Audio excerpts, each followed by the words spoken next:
Casey in the back. The output wasn't brilliant for the Mudville 9 that day. The score stood 4-2 with but 1 inning more to play. And then when Cooney died at first and Barrows did the same, a sickly silence fell upon the patrons of the game. A straggling few got up to go and deep despair. The rest clung to the hope which springs eternal in the human breast. They thought if only Casey could but get a whack at that.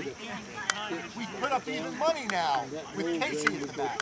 But Flynn preceded Casey, as did also Jimmy Blake, and the former was a Hoover, and the latter was a Case. So upon the stricken multitude in melancholy sat, for there seemed but little chance of Casey's getting to the bat. But Flynn let drive a single to the wonderment of all, and Blake, the much despised, tore the cover off the ball. And when the dust had lifted and the men saw what had occurred, there was Jimmy safe at second, and Flynn a hugging third. Then from 5,000 throats and more there rose a lusty yell. It rumbled through the valley, it rattled in the dell, it knocked upon the mountain and recoiled upon the flat. For Casey, mighty Casey, was advancing to the bat.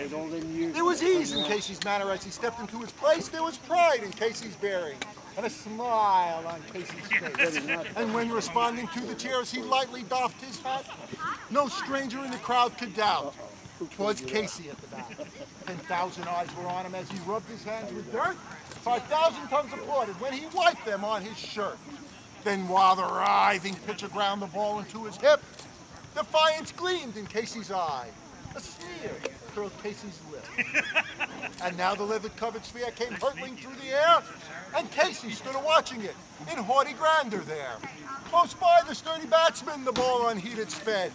That ain't my style, said Casey. Strike one, the umpire said. From the benches black with people there went up a muffled roar, like the beating of the storm waves on a stern and distant shore. Kill him! Kill the umpire! Shouted someone on the stand, and it's likely they'd have killed him had not Casey raised his hand. With a smile of Christian charity, Ray Casey's visage shone, he stilled the rising tumult.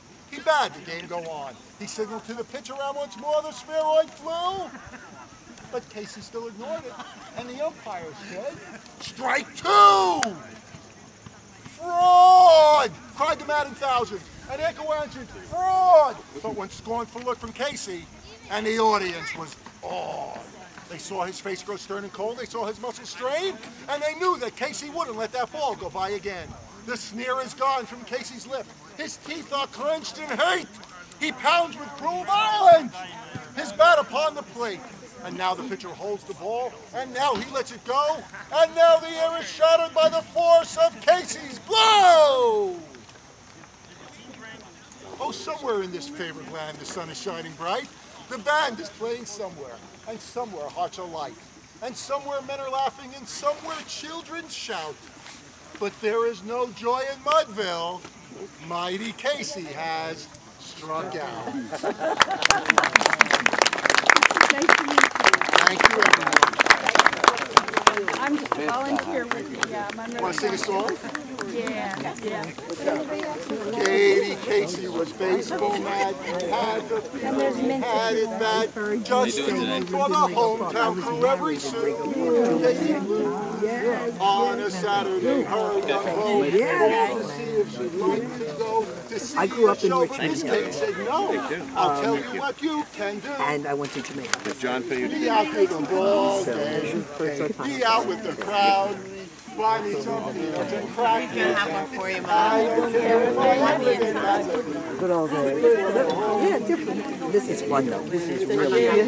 I'm so glad we made the effort to do it. And it's funny. It's people from the communities who were here, and I thought it would be the young people, and it's people from the community.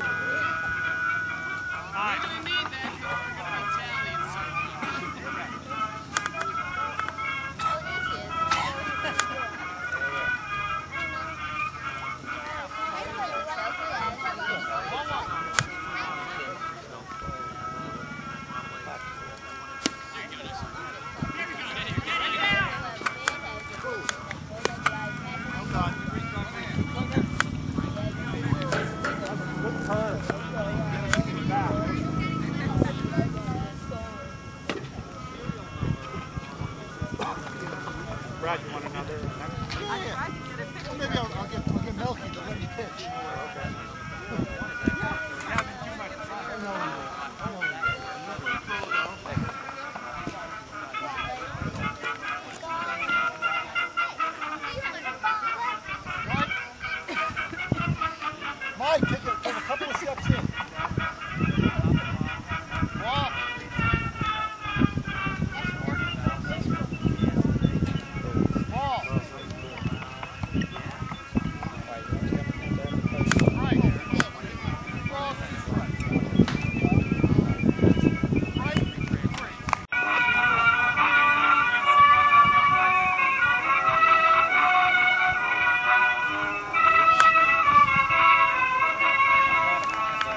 picture, see?